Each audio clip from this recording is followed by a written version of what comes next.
Al Jazeera Podcasts. Today, abortion rights at a crossroads in Brazil.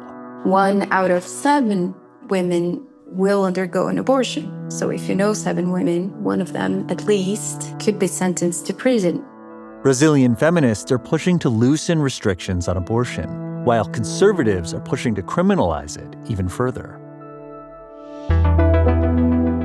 I'm Kevin Hirten, and this is The Take.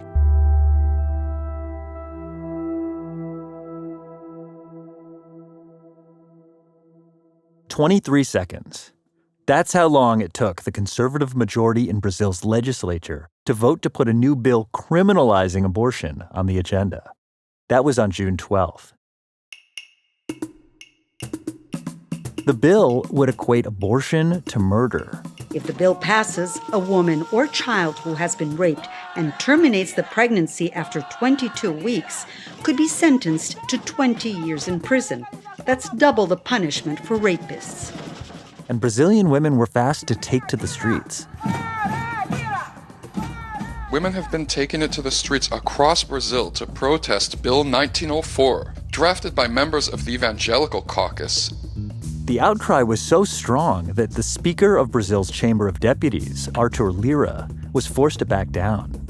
Rather than fast-track the bill as planned, it was postponed.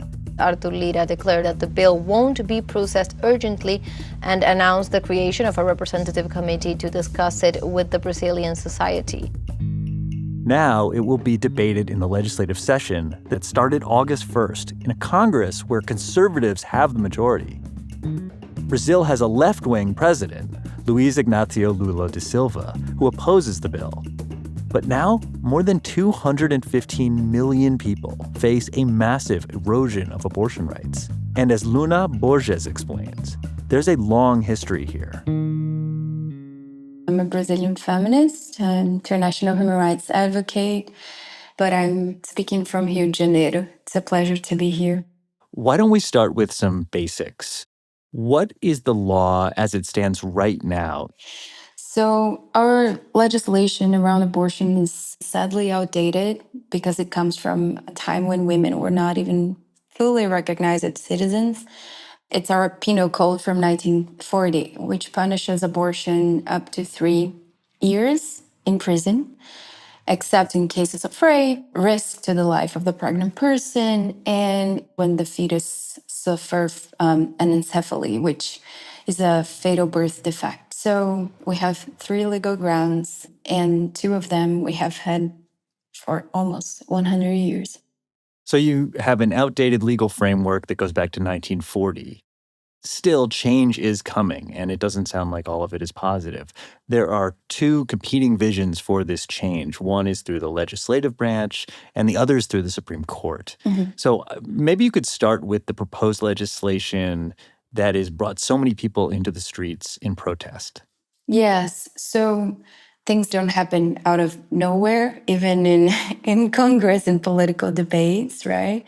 So the Brazilian Federal Council of Medicine, CFM, has been trying for a long time now to act against the best evidence and increase barriers to abortion. So they try to bar abortions performed after the 22nd week of pregnancy, and then the Supreme Court replied saying that they couldn't create further barriers to abortion. It was not within their legal mandate.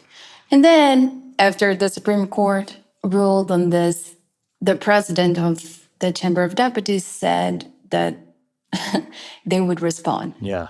So they presented this bill, 1904, that punishes those who provide abortions, as well as the person receiving the abortion, with the same sentence applied in homicide cases. Wow.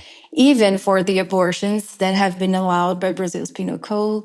And the process was, of course, rushed and with no respect by the internal procedures. There was no debate. However, civil society did raise the debate in the streets, in the media, in social media. And when translated to civil society, the bill was dubbed Child Pregnancy Bill. This is because many of these unwanted pregnancies are the result of rape. Children aged 13 and younger make up more than 60% of rape victims in Brazil. In 2022 alone, there were 75,000 people raped in Brazil. And every day, 38 Brazilian girls under the age of 14 become mothers. And it mostly takes place at home, is perpetrated by family members. And this is why they take so long to access legal abortion services. Creating a time limit will affect mostly children who will have no access to legal abortion services because they are creating a de facto total barrier to girls who are permanently at the risk of rape. The civil society reacted to this bill.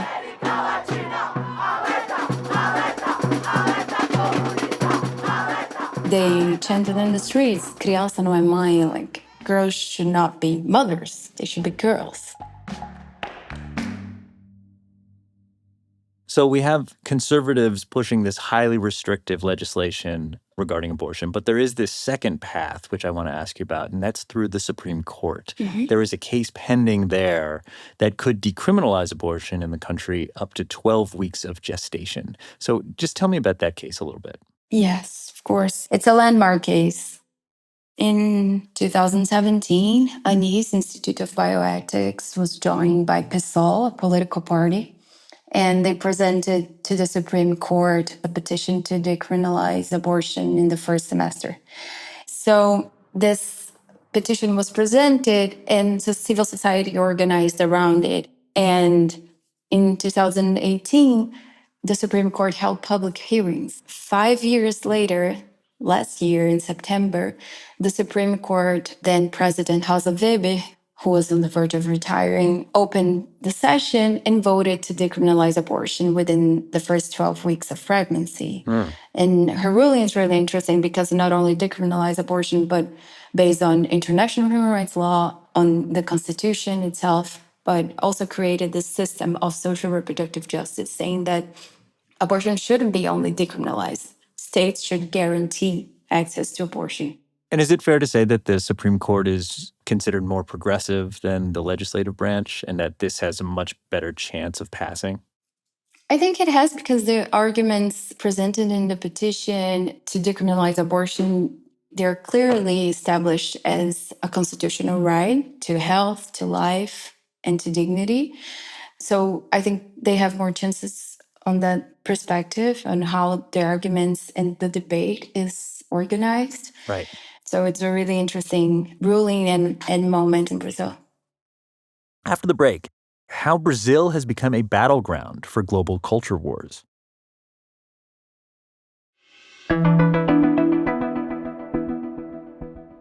So, Luna, when I see these images of protests that have erupted,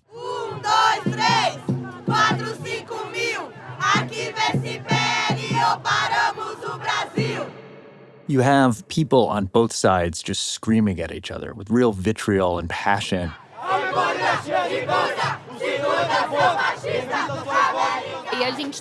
We are here to say that we will not accept that religious fundamentalism and conservatism impede our life and our future. And that seems very familiar to me as an American. What also feels familiar is this influence of religion, and particularly evangelicals, in the politics. Mm-hmm. The climate is such that even Lula, who is internationally regarded as a progressive, really still caveats that he's personally against abortion while opposing the anti-abortion law. I'm against abortion.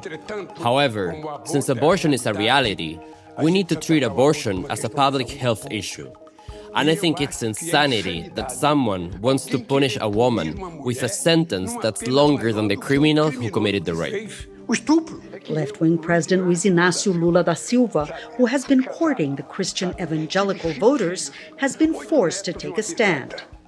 So Brazil finds itself as sort of an outlier in the region, whereas your neighbors like Argentina have legislation guaranteeing access to abortion. Brazil does not.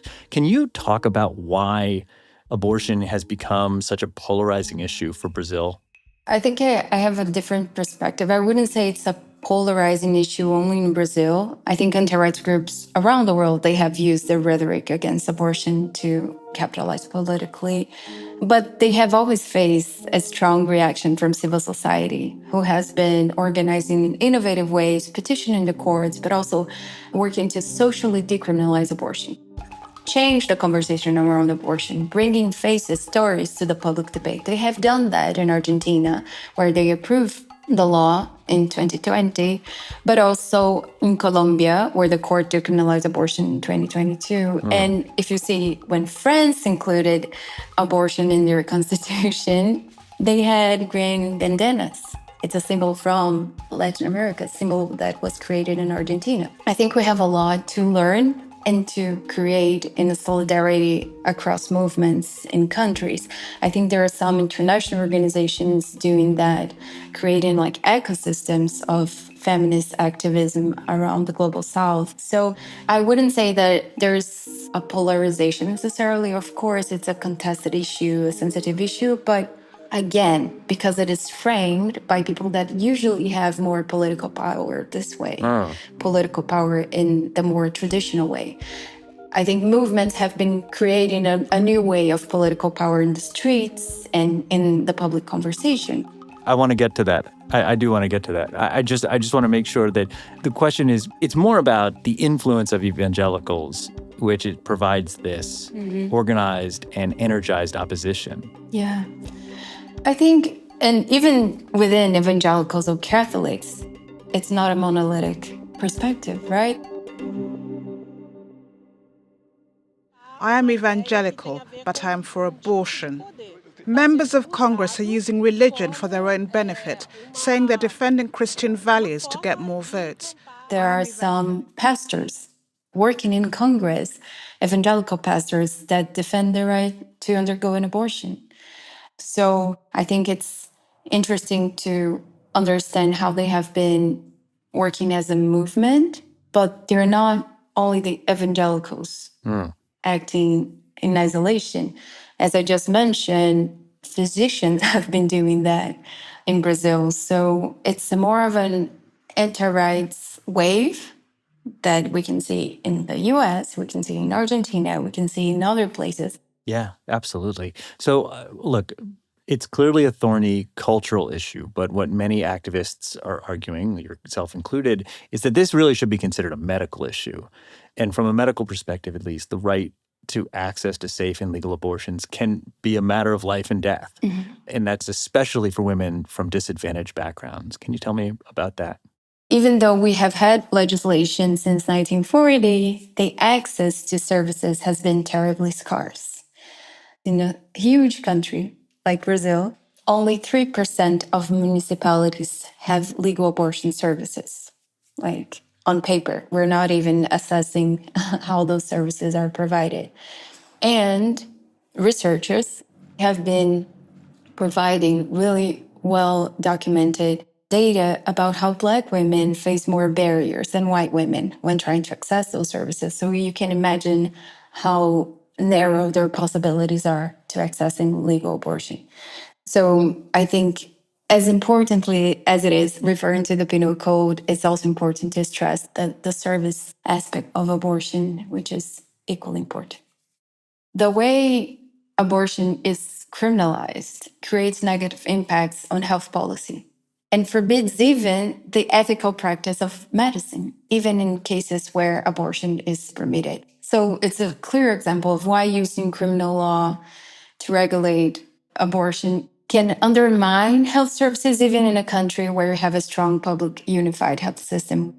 This is why we have seen recently the hospital Vila Nova Cachoeirinha closing its legal abortion services.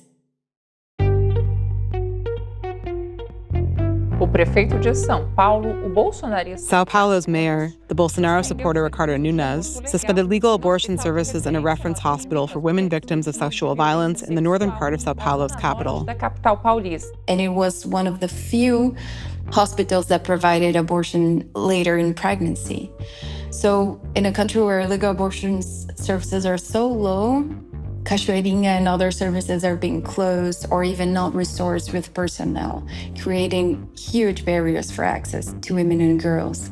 One thing that I think that the campaigns and the protests have really done a good job of highlighting is that these laws, this outdated law from 1940, hasn't restricted the amount of abortions. It's just made abortions less safe. Mm-hmm. And when you see that, it really does change the way you look at this proposed legislation. Especially, I saw a stat that said by age 40, 1 in 7 women will have had an abortion in Brazil, and that's despite the law. So even if this proposed legislation does pass, it's not going to make abortion go away. It's just going to put more women in danger.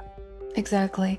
You can see how abortion is a fact in the reproductive life of people. Everybody knows 7 women in their lives. They wouldn't want any of them to go to prison because we have an outdated law that doesn't recognize that abortion should be dealt as a public health issue. So the criminalization of abortion, but also of essential medicine for reproductive health, has been happening in Brazil. And this, of course, it's a stark contrast to the evidence and to the way people live their lives. So where do the protesters go from here? Do you think that this proposed law has awakened the voting public in a way that can unite this coalition of these issues of feminism, racial justice, and public health, and maybe challenge this decades-long consensus? Yeah, I think not only the bill that ignited the protests in the streets, organizations have rapidly organized in the streets to petition courts. So it has been a long process of resistance. And feminist movements, especially Black feminists in Brazil, organizations such as Crioula, Gueladas, they have always opposed criminalization of abortion and other infringements on women's lives and health. It's interesting to mention that when the bill was proposed, websites like Brazil's Landless Rural Workers movement, MST, talked about it, opposed it. Indigenous women in Brazil have spoken against the bill. I think we are in a moment that is really interesting because movements, they are opposing criminalization of abortion. The movement is quite aware of how struggles, even though led by different movements, they are not disarticulated in life because bodies, they are connected to all of those struggles. Bodies don't exist in one or another identity, right? They live in the intersection. So when protests mobilize in the streets, when feminist women mobilize, they are not only protesting against a patriarchal facet of the state, they're also connected to other movements in defense to health, dignity, equality. Because I know this is a struggle for life projects, and to protect women and girls' access to health.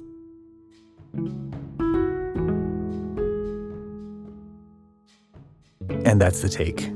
This episode was produced by Marcos Bartolomé and Veronique Eshaya, with Mohammed Zain Shafi Khan, Noor Wazwaz, and me, Kevin Hirten, in for Malika Bilal. This episode was edited by Alexandra Locke. Our sound designer is Alex Roldan. Joe Plourde mixed this episode. Alexandra Locke is The Take's executive producer, and Ney Alvarez is Al Jazeera's head of audio. We'll be back.